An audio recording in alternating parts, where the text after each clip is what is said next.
상세하게 설명드리기는 어려울 것 같고요. 원하신다면 한동훈 장관으로 하여금 답변 드리도록 그렇게 하는 게 상당 부분이 대통령 재임 시절에 원하신다면 한동훈 장관으로 하여금 답변 드리도록 하겠습니다. 떠밀지 마시고요. 국정을 통할하시는 분이 견해가 있으셔야죠. 존경하고 사랑하는 국민 여러분, 김진표 국회의장님과 김영주 부의장님, 그리고 선배 동료 의원 여러분, 국무총리와 국무위원 여러분, 더불어민주당 최강욱입니다. 무정부 상태, 각자 도생의 시대, 국민의 절규입니다. 각종 사고가 이어져도 책임지는 정부의 모습은 찾아볼 수가 없습니다. 미국 대통령이 선물해서 대한민국 대통령 집무실의 책상에 두었다던 모든 책임은 나에게 있다는 트루먼 팻말의 다짐은 그저 소품으로만 존재하고 있습니다. 재난의 컨트롤타워, 안전의 컨트롤타워는 대통령이 맞습니까? 아니면 전 대통령이나 현 전 공무원인 겁니까? 대통령이나 장관처럼 높은 사람은 사과할 필요도 책임질 필요도 없고 그저 현장 실무자에게만 책임을 돌리려는 무책임과 무반성, 무사과를 통한 국민 무시가 반복되고 있습니다. 청와대에 있더라도 산불이 나면 헬기라도 타고 와야죠 라고 말했던 후보가 막상 대통령이 되더니 물난리가 나도 그 장면을 보면서 태연히 퇴근하고 집중호우 예보가 있어도 당장 서울로 대통령이 간다 해도 상황을 바꿀 수 없다며 예정에 없던 해외 출장을 떠납니다.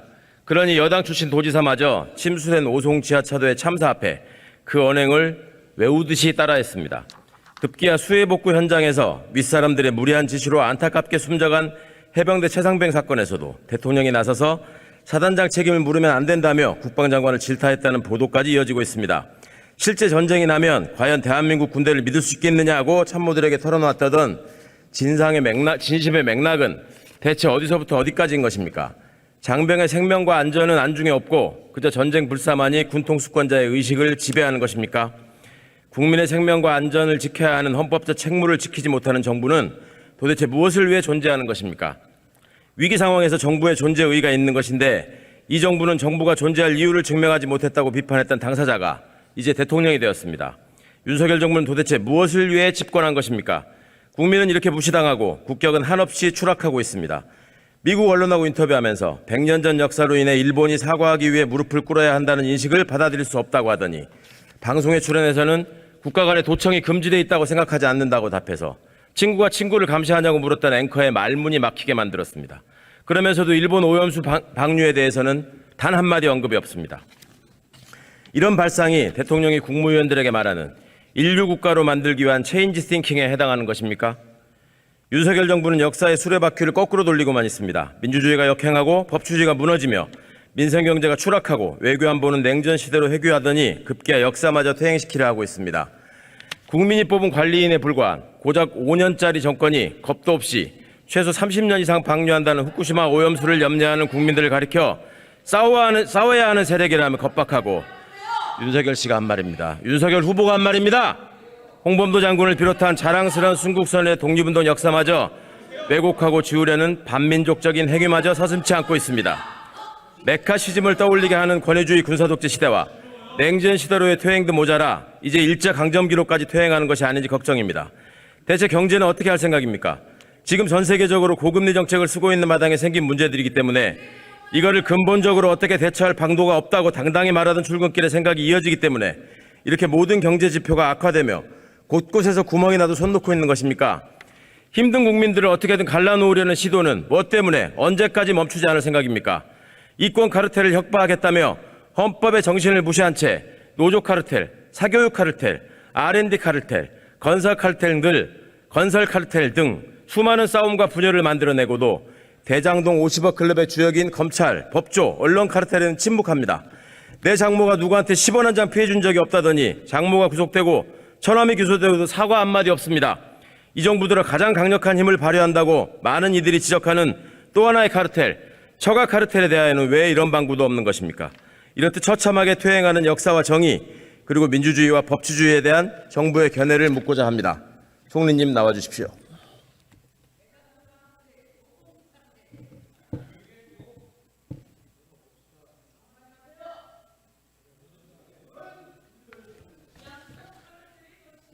이미자 의원님 자제하십시오. 총리님 긴 시간 수고가 많으십니다. 오랜만에 뵙습니다.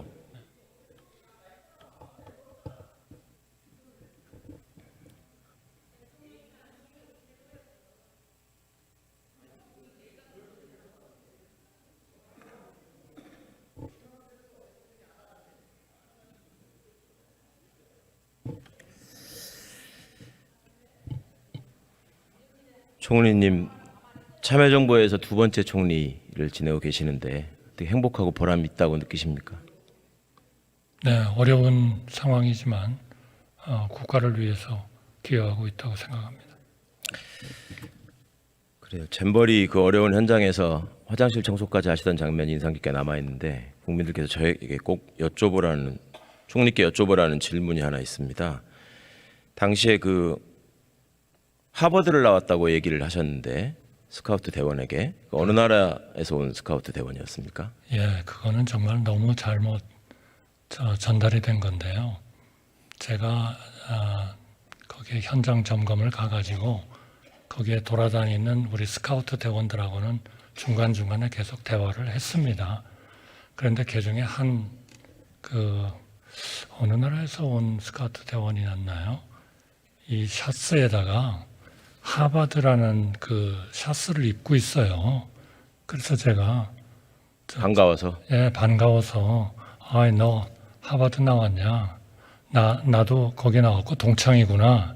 이제 이런 얘기를 한 거죠. 그랬더니 그게 뭐 아주 이상하게 무슨 하버드 나온 거를 자랑하려고 했다.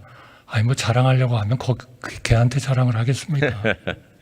그거는 정말 좀 잘못 전달된 것 같습니다. 알겠습니다. 저는 정말 좋은 취지로 반갑다 하는 차원에서 얘기를 했던 건데요. 그때 아마 뭐 옆에 기자도 좀 있었고 아마 그분들이 다 들으셨을 겁니다. 그 내용을. 굳이 거기서 학교 동창을 발견하신 반가움이 국민들께서 어떻게 이해하셨을지 설명이 되셨을까 모르겠습니다. 자, 나는 헌법주의자다. 이게 누구 말씀인 줄 아시죠? 대통령님 말씀인데. 예, 여러 번 강조하신 말씀입니다. 헌법 정신을 존중하고 의회를 존중하고 야당과 협치하면서 국민을 잘 모시도록 하겠다. 이 말씀도 하셨죠? 어떻습니까? 지금 실상이 저희 나름대로 야당과 대화하고 얘기하려는 노력은 계속 하고 있습니다. 그러나 전체 상황이 그렇게 좋지 않은 것 같습니다. 제가 솔직히 말씀드리면. 그래서 제가 사실은 우리 노무현 대통령 때 총리를 할 때도 그런 일도 했었고 또 우리 부의장님께서도 또 얼마 전에 그런 코멘트를 해주셨는데 제가 가능하면 우리 강요들과 우리 여야 위원회별로 소찬이지만 저희 관저로 좀 모시고 같이 좀 얘기도 하고 하면 좋지 않을까 이런 생각을 해서 제가 좀 몇 위원회에 이렇게 초청도 드리고 했어요. 그런데 딱 한 위원회의 의원님들만 동의를 하셔서 같이 오셔서 한번 식사를 했고요. 그 다음에 총리님 말씀이 아니라 대통령 말씀이잖아요. 지금 여쭤본 게.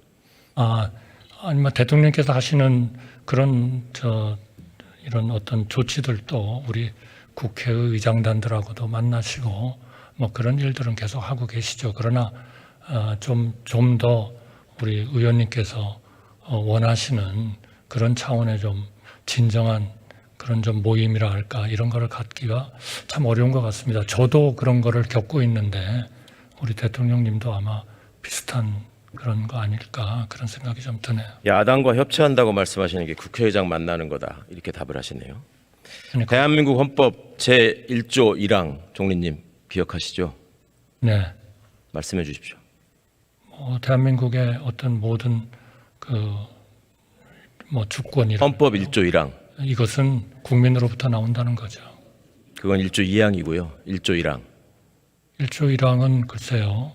우리가 자유를 중시하고 그리고 군주 국가가 아니고 국민들에 의해서 선출되고 국민들을 위하는 그러한 국가 체제를 가지고 있다 그런 거 아니겠습니까? 국민들이 노래까지 불러서 익히 알고 계시는 말입니다. 대한민국은 민주공화국이다. 제일 중요한 게 이념이라고 말씀을 하신 분이 대통령님이시죠. 그 이념이 어떤 것인지 총리님께서 정확하게 이해하고 계신지가 궁금했습니다.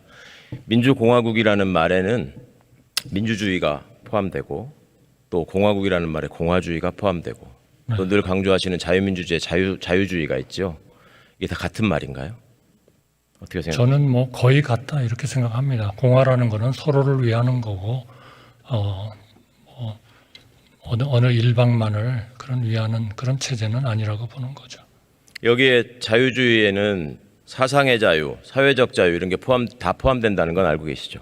네, 저는 뭐 자유에는 포함된다고 봅니다. 그러니까 여기서 자연스럽게 전체주의 같은 건 배제가 되는 거죠. 공화정의 개념이 총리께서 말씀하신 거에 더 가까운 것 같습니다. 공화정의 핵심은 다수의 폭력을 견제하는 것이고 권력 분립과 법치주의를 통해서 공동체를 유지하는 것, 지켜내는 것 이런 것이거든요. 지금 공화국의 가치를 우리 정부가 내세우는 이념을 통해서 수호하고 있다고 생각하십니까? 저는 그렇게 하고 있다고 생각합니다. 우리가 소위 더불어 잘 사는 그러한 나라를 만들자 하는 것도 그게 뭐 경제적인 측면에 국한되고 있다 그렇게 보기는 어렵지만 기본적인 철학은 그런 거 아니겠나 생각합니다. 소수자 약자에 대해서 카르텔이라는 단어까지 붙여가면서 매도하고 압박하는 것이 과연 공화국의 이치에 맞는 것인지 한번 생각해 주셨으면 좋겠습니다. 지금 그 총리님 주례회동 하시잖아요. 여러 가지 상황이나 그 어려운 민심에 대해서 어떤 충언을 드리거나 고언을 드리신 적이 있습니까? 청문회 때 제가 기회가 되면 반드시 그렇게 할 것이다라고 약속하신 거 네, 기억하시죠? 제가 생각하는 것은 다 말씀드리고 있습니다. 어떤 충언을 드리셨습니까? 뭐 제가 대통령님하고 한 얘기를 다 말씀드리기는 좀 어렵죠. 그러나 사회에서 돌아가는 이런 약자들의 우리가 어떻게 할 것인가 하는 그런 것도 얘기하고요. 또 정치적으로도 또 여러 가지 이런 어려움을 좀 더 잘 헤쳐나갈 수 있는 그런 것도 가끔 말씀드리고 합니다. 총리님 말씀은 잘 경청하십니까? 네, 경청하십니다. 네. 왜 나를 가르치려고 하냐고 화내시지는 않겠죠? 그러지는 않으십니다. 자, 후쿠시마 오염수 관련해서 좀 여쭤보겠습니다. 오염수 혹은 처리수, 오염 처리수 이런 얘기가 있습니다. 뭐가 오염됐다는 거고 뭘 처리한다는 얘기죠?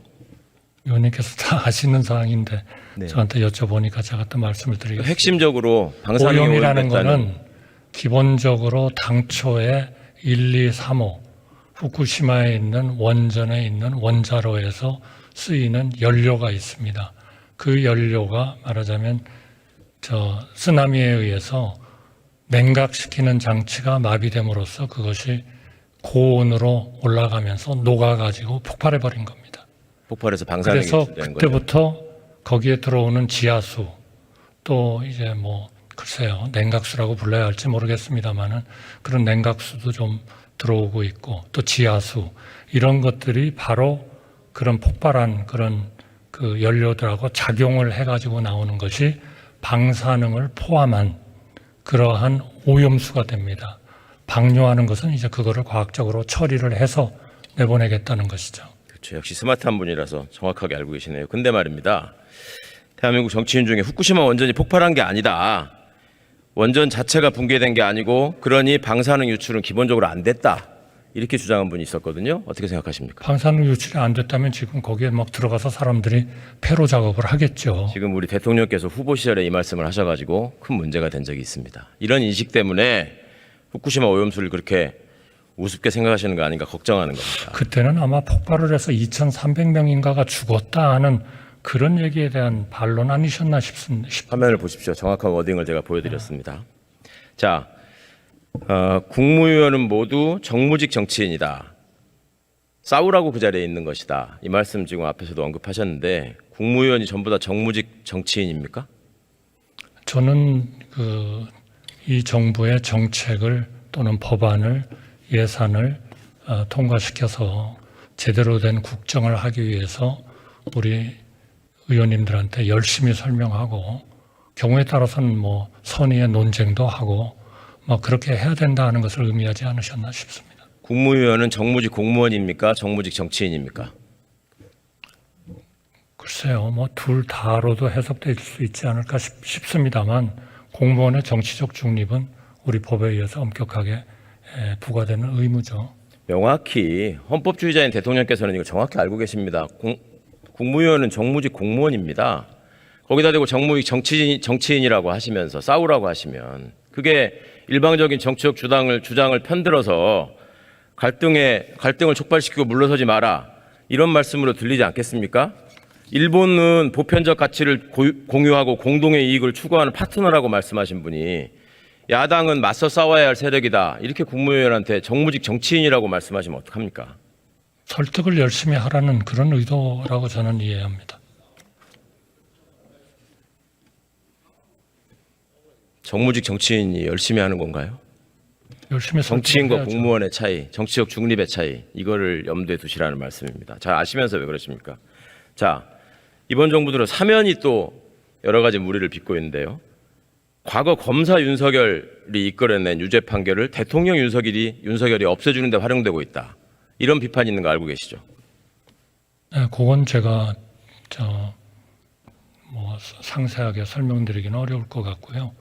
원하신다면 한동훈 장관으로 하여금 답변드리도록 그렇게 하는 게 상당 부분이 대통령 재임 시절에 검찰에 계실 때 기소한 사람들이고요. 그때 얼마나 이 범죄가 심각한지를 브리핑도 많이 하셨습니다. 자, 김태우 씨 얘기는 더 이상 길게 하지 않겠습니다. 공익제보사를 가장하고 있었죠.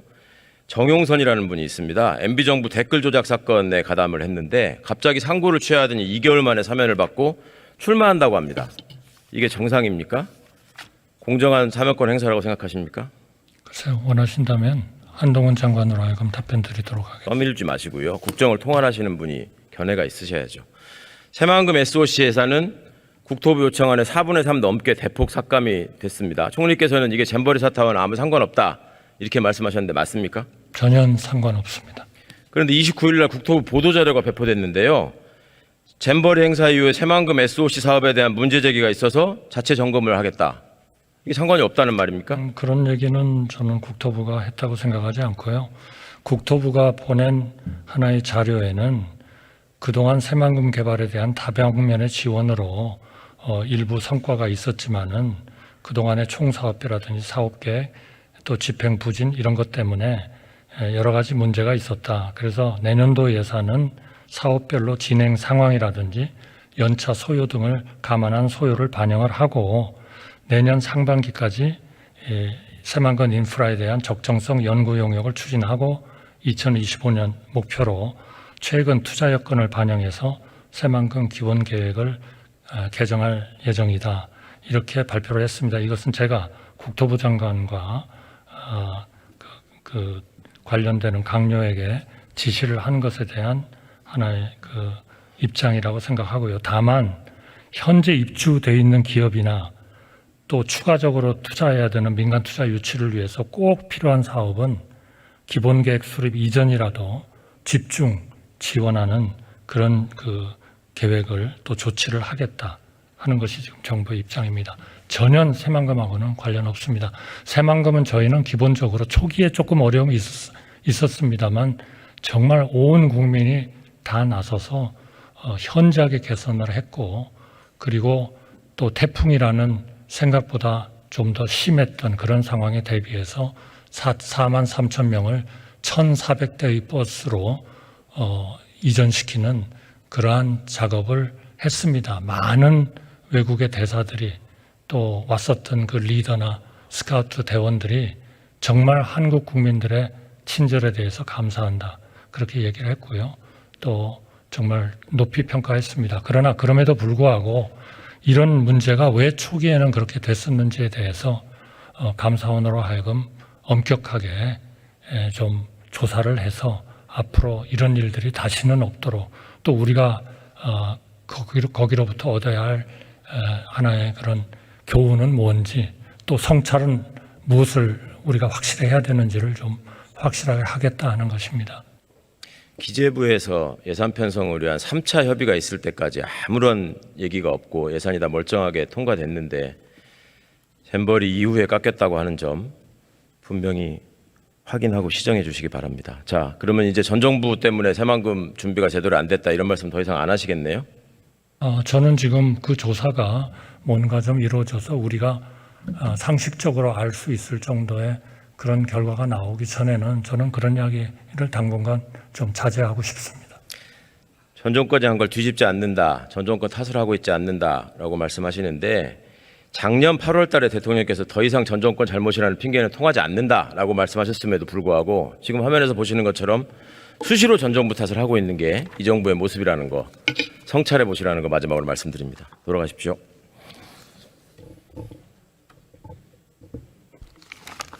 존경하는 국민 여러분, 윤석열 정부는 대한민국의 역사를 퇴행시키고 있습니다. 윤석열 정부에는 정치와 국민이 없기 때문입니다.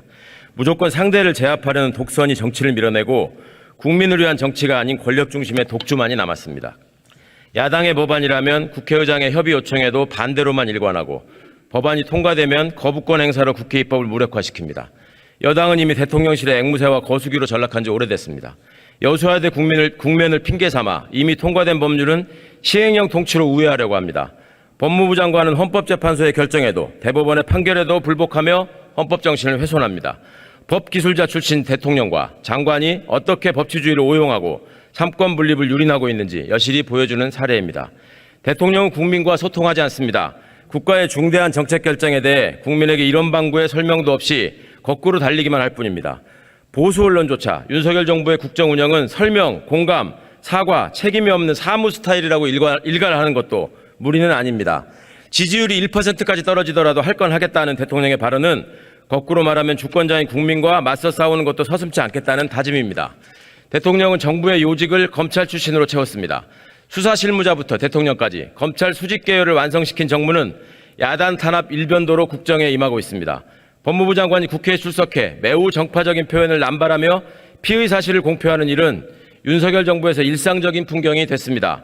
2023년 대한민국은 수사도, 인사도, 금융도, 보훈도 모두 검찰 출신이 실행하는 구조입니다. 인사넷막은 해결될 가망이 없습니다. 그동안 검찰공화국이라는 단어가 무소불위 검찰 권력을 비판하는 수사적 표현이었다면 윤석열 정부 1년은 이를 훨씬 능가하는 진정한 의미의 검찰 왕국이 도래했다는 것을 실감하게 합니다. 그리고 윤석열 정부 검찰공화국에서 저출생 고령화, 기후위기, 혁신경제와 국토균형 발전, 한반도 평화 등 우리 사회 공론의 장은 멈춰버렸습니다. 그러나 역사는 더디다. 그러나 진보한다는 말을 기억합니다. 역사에는 언제나 반동이 존재합니다만 역사는 반드시 반동을 거스르고 앞으로 나아간다는 것을 입증하고 있습니다. 뼛속까지 검찰주의자라는 대통령은 최후의 검찰주의자로 기록되고 검찰 정치를 자행하는 검사 독재 정권은 역사 속으로 사라지며 검찰주의와 검찰 정치의 종식을 우리 역사에서 영원히 지우고 앞당길 것이라고 확신합니다. 경청해 주셔서 감사합니다.